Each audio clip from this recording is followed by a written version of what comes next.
Hello বন্ধুরা, সেদিন বাজার থেকে এনেছিলাম এই পাকা পেঁপেটা। একদম ফ্রেশ লাগছিল, তাই লোভ সামলাতে না পেরে কিনে এনেছিলাম।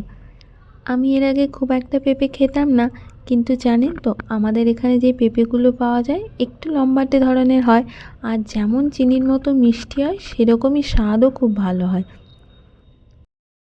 এদিকে তিয়াও চলে এসছে রান্নাঘরে মাম্মার পেঁপে কাটা দেখতে।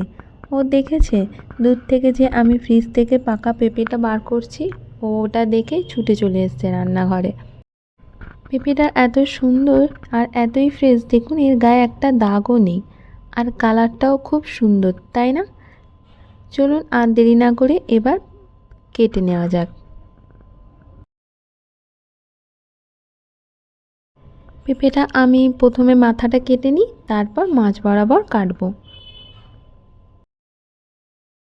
পেঁপেটা কাটার সময় আমি এক হাতে ঠিক করে ধরে ফোনটা ভিডিও করতে পারছিলাম না, সেই জন্য আবার হাজব্যান্ডের হেল্প লাগলো।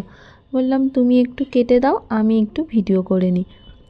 এই যে পেঁপেটা কাটা হয়ে গেছে, আর দেখুন কত দানা ভিতরে। এর গাটাও না ভীষণই পেকে গেছে, সেজন্য আর ছালটাও ছাড়ানো যাচ্ছে না।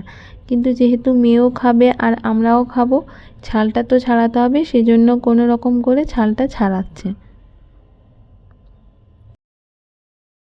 পেঁপের ভেতরটা দেখুন একদম হলুদ আর অনেকটাই রসালো মনে হচ্ছে। আচ্ছা আপনারাই বলুন, এই রকম পেঁপে দেখলে কার না খেতে ইচ্ছে করে?